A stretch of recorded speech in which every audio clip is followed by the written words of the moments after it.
can't get a better angle.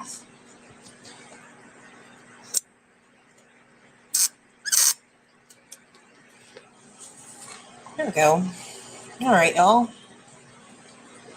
I wanted to pop on and talk about some Medaka fish, which are my favorite fish. I'm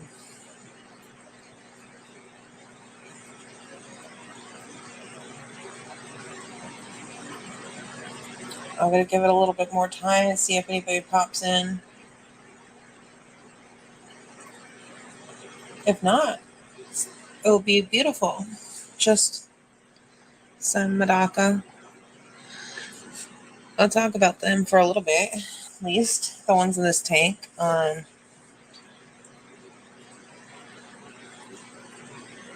am seeing less fish in this tank than I have been.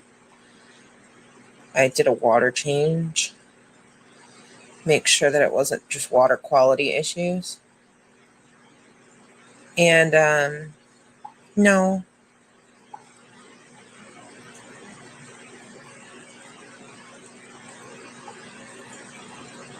I tested the water. So I have this kind of top where it has like a lot of areas where I think that when I did the water change too, I filled up the tank too high and a couple of the fish might have jumped out. So that's not ideal. But that's fine. These fish are really easy to breed or to get breeding. So it's not the worst thing in the world. I do have fish still. So I'm looking to pull out a couple of the more notable looking fish and get those breeding. I do have a couple of what is like the third generation, which are the smaller. If you notice, there's kind of like 3 sizes in the tank right now. The adults, the juveniles, and the smallest juveniles. Like pre-juveniles and juveniles. Post-juveniles and juveniles. Hello, Mark.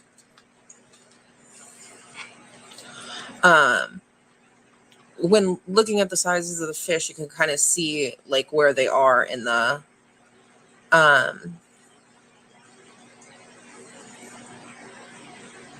in their age ranges.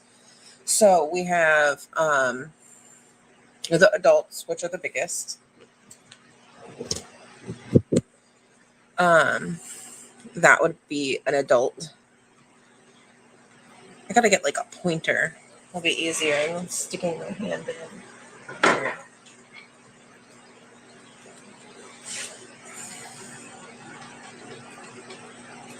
Let's see where I am. That's that one. That's an adult.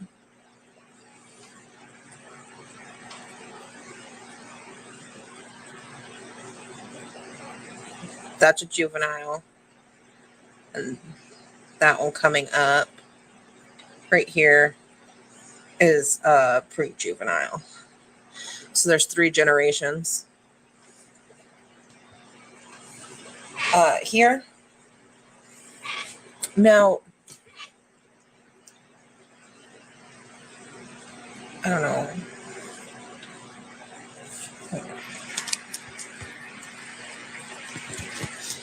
This is just a bad angle.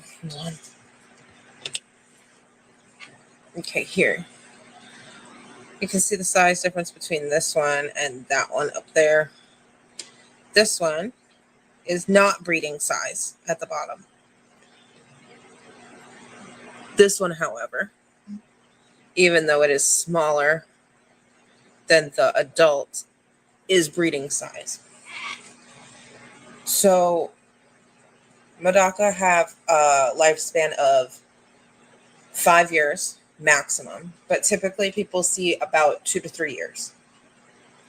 So when we see these juveniles,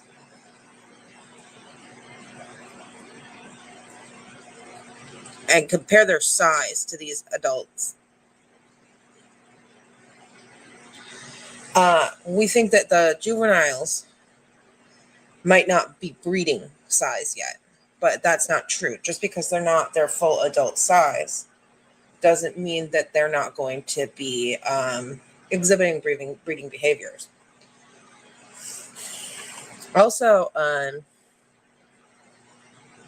Medaka have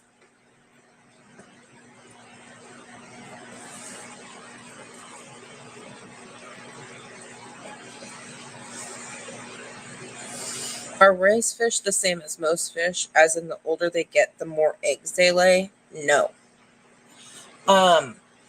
Medaka lay the most eggs when they're younger. So, from my experience at least, there's not a ton of information on Medaka, specifically these Japanese rice fish, that is in English. So from my translations and my experience, they lay more when they're in the juvenile and young adult phase, kind of phasing out of laying eggs when they reach about 3 years old, 2 to 3 years old. That is also exacerbated by how long their breeding season is, so how warm it is. Because unlike a lot of other fish, these fish breed not with the season but with the weather, and their eggs don't hatch based on a specific time. They are hatched based on the weather, like the temperature of the water. So those things make these fish very unique. It also explains that while it's cold right now, I'm seeing a lot less fish in general. Like, so I wanted to talk a little bit about the fact that you cannot line breed Medaka. So let me see if I can find an example. This one and that one are white. The first generation of these were all bright orange.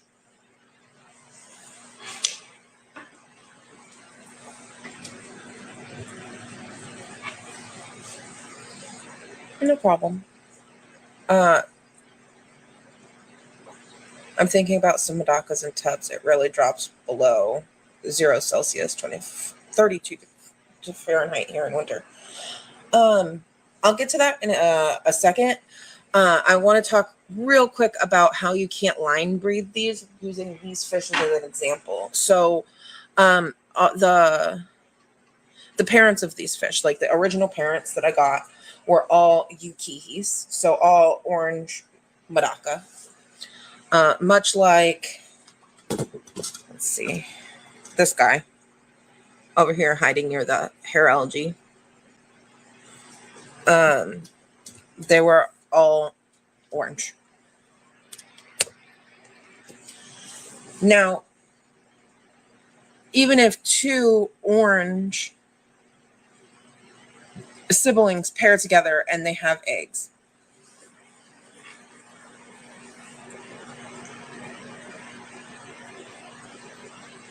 the babies will vary in quality.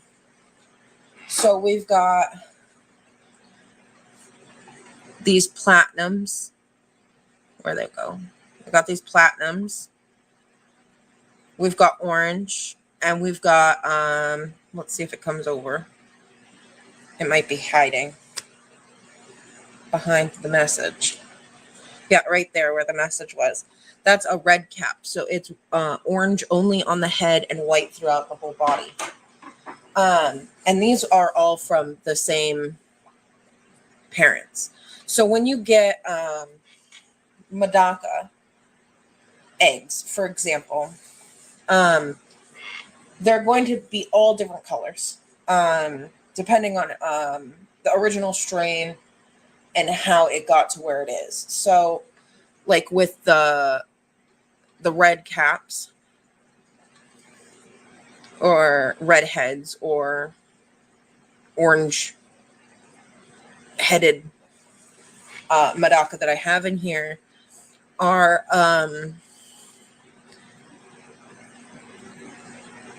really, if I were to take two of those and breed them out, right, they have a higher chance of having that trait, but not all of them would have that trait. I've been looking into trying to find like breeding records from other breeders, specifically in Japan, that have been doing this for a long time. But obviously these are like trade secrets and they're really hard to find. But really, when you get a Medaka, and a lot of people have this complaint, right, where they get like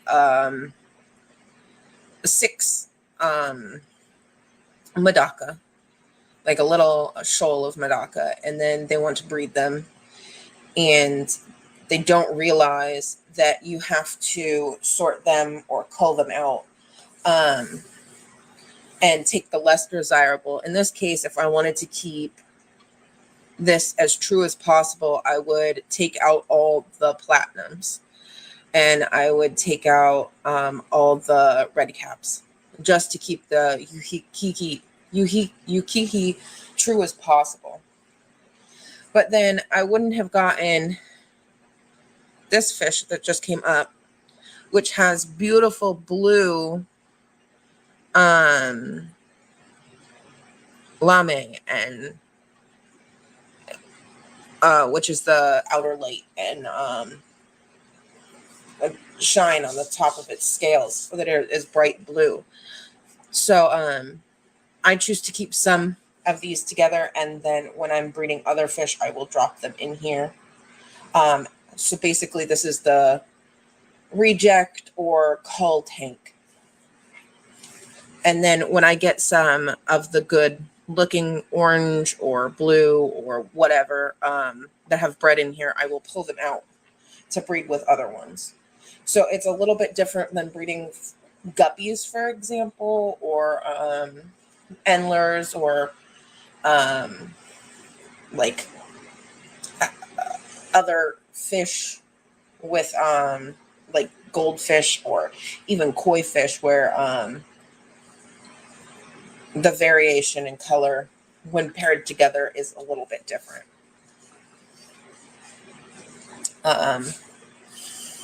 So I want to go back to this comment real quick. I'm thinking about some Medakas in tubs. It rarely drops below 0 degrees Celsius or 32 here in winter. So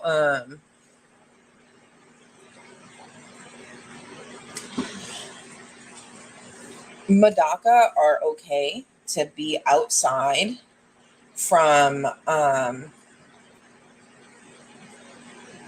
below freezing. So these fish come from Japan, and Japan is not known for its warmth in the winter. Like think Tokyo, think like Osaka, or think like the farmlands outside of the bigger cities where these fish come from, and they live in rice paddies and little brooks where like the water has been stopped up by rocks. They live in shallow water. They get really cold in the wild. People keep them outside year round in little like excuse me, they keep them year round outside in like little planting pots, like ceramic plant pots, year round. They get snow on top of them. As long as the water doesn't freeze completely solid, they are fine to keep outside year round where it is legal for you to do so.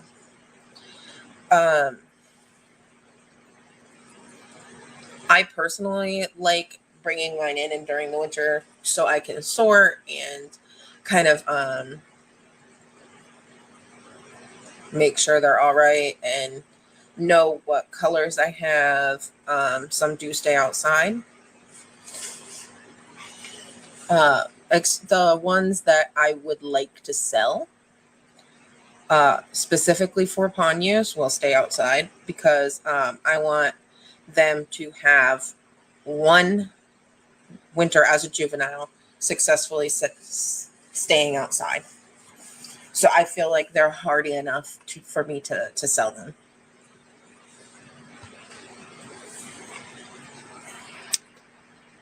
I want to get back a little bit to breeding these Medaka and how they can't really be line bred. And there's a large sorting or culling process. So what I've noticed,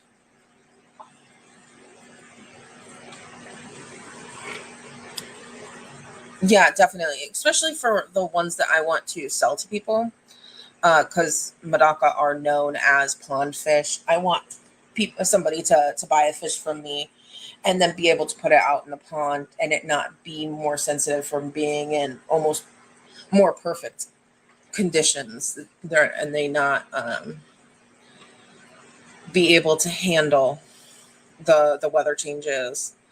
Even though like this tank that we're looking at right now doesn't have a heater,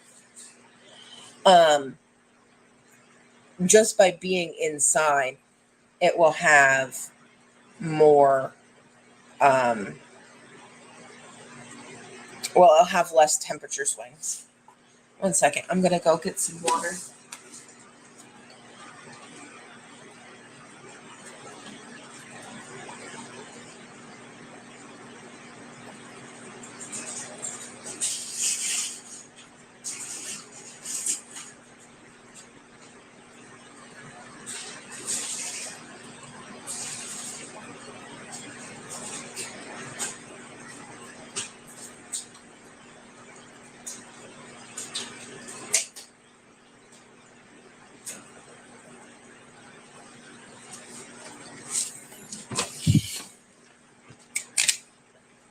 So yeah, I'm more survival of this fittest with the fish that I'm going to sell.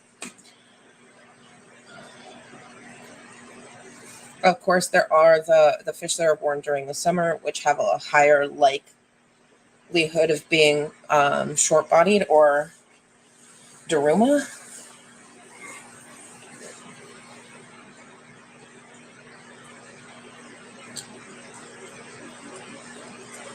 I was gonna see, yep, this one right here above my finger. That is a short body or a Daruma Medaka. She's a full adult.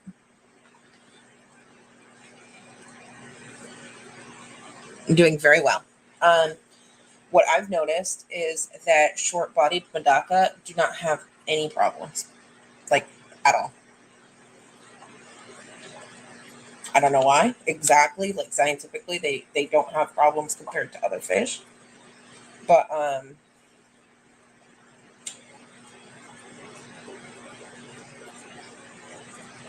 it's been really interesting, especially to look at my own and to have one.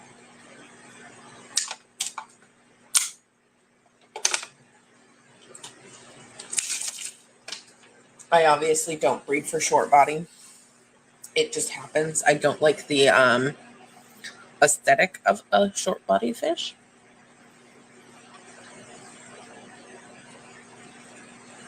There are half Darumas, which I'm not sure if you can see this male, who I just freaked out, is now backing away from me.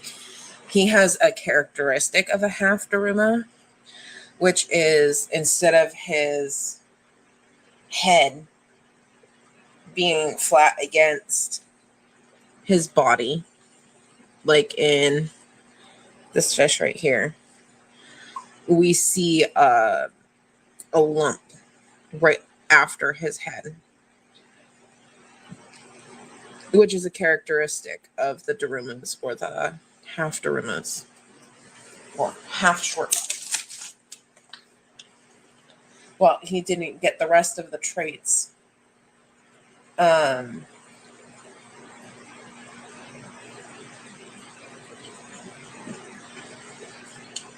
He does have that one.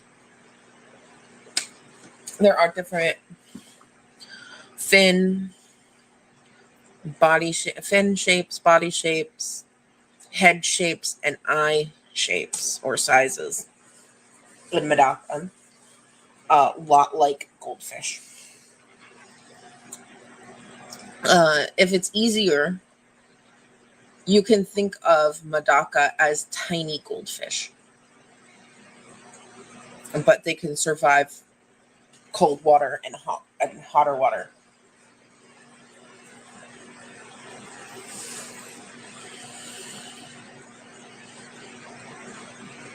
Makes sense trying to fit everything into a smaller space. I'm a bit confused on what you mean. The lump, or like their body shape when they are half Daruma or Darumas.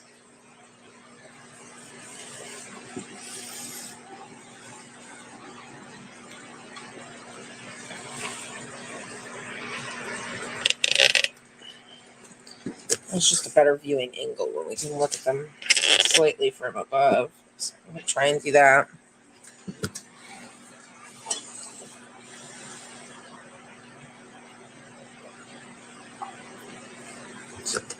A little bit higher. Not that much.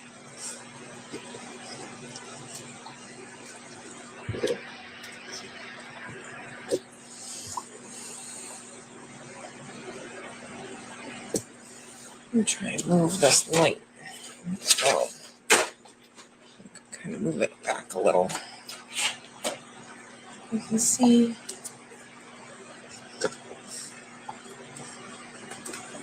There we go. That lighting's a little bit better if we kind of move over here just a tiny bit. There we go. That's a little bit better. Now all the fish are hiding over here where you can't see. There we go.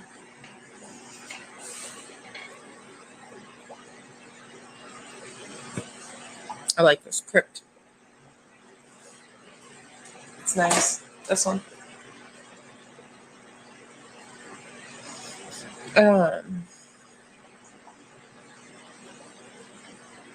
But like I said, there's almost no issues with the half bodies compared to other fish. I want to move on to their care. These are some of the easiest fish. I mean, you put them in water and you feed them, and that's about it. I mean, you can put them in fresh water, you can put them in brackish water, you can put them in salt water. These fish have an amazing kidney function, which is also why I think that they do really well with being short-bodied. It's just because they have some of the best kidneys in the fish world. So they can also go from fresh water to brackish water to salt water quite easily.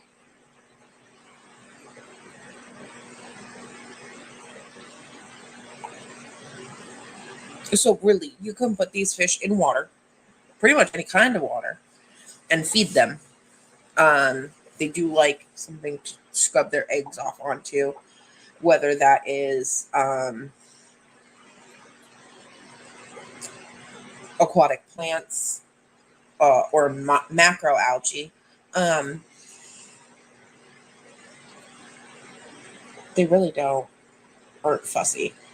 I've noticed that my Medaka prefer darker, like red colored foods.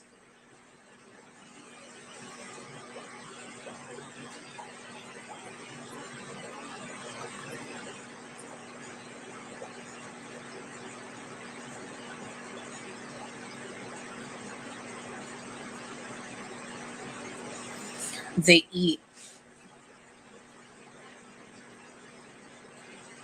almost every single type of microfauna that I've seen in their tank. They make amazing tank mates for shrimp because they eat planaria.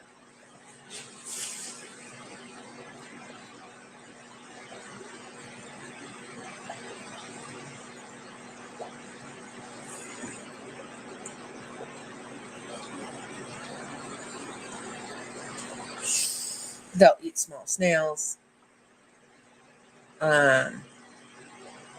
Sometimes they might pick off a shrimplet or two, but generally they are too big to fit into their mouth and too quick for them to catch. They really prey on bugs at the surface, so feeding flightless fruit flies isn't a great option. They will eat mosquito larvae in your pond and pretty much any bug that comes to the surface.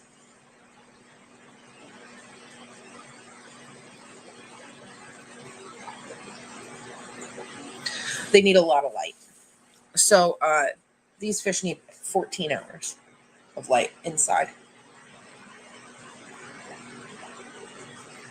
14 hours. Outside, it's not that big of a deal because they're getting everything that they need from the sun. But when you bring them inside, they will need 14 hours in a tank setting, especially during breeding season.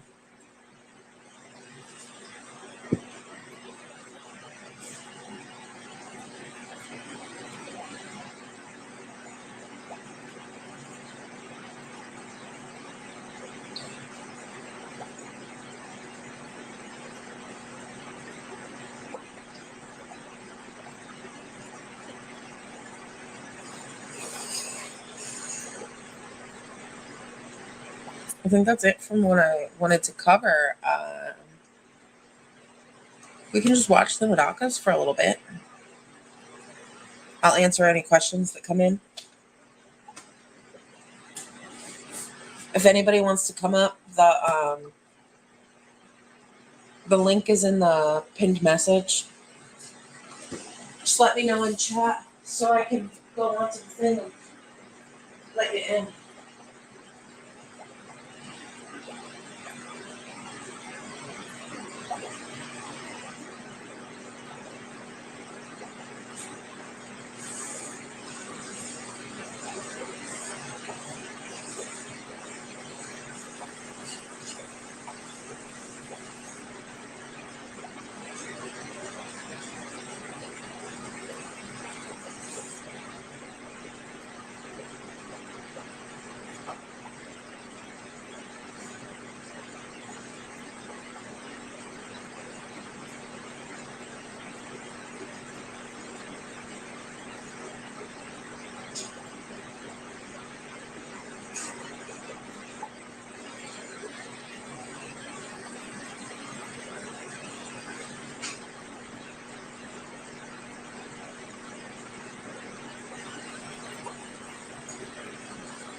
right, everyone. I'll be ending soon, so I just wanted to pop on and talk about some things before I pop off. There's changes coming. I don't think I'll be streaming on Sundays anymore. I cannot compete with the other people who are streaming at this time. When I first found this slot, nobody else was streaming. So I'll have to adjust and find a new time or day to stream this specific type of stream.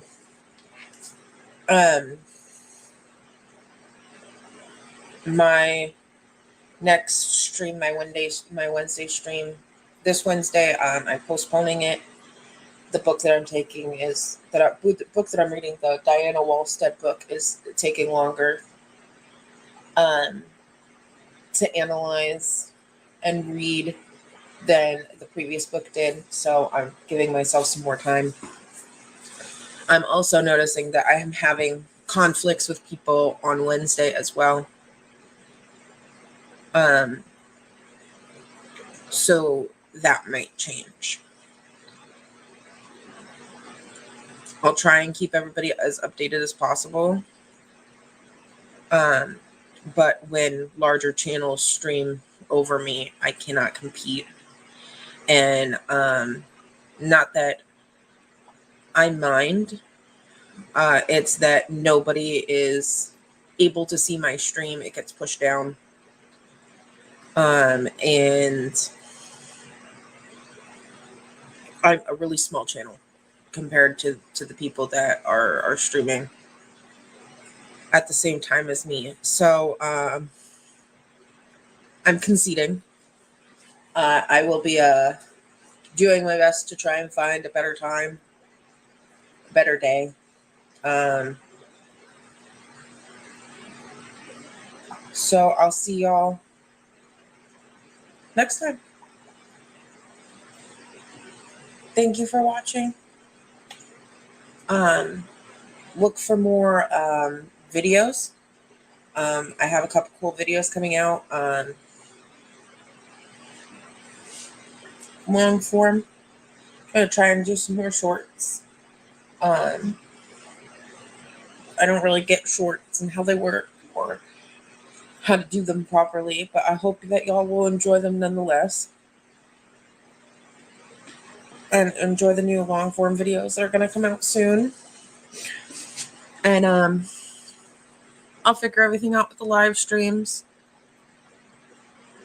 If worse comes to worse, I will see you next Wednesday. I think it's like the 26th for Aquatic Archives. And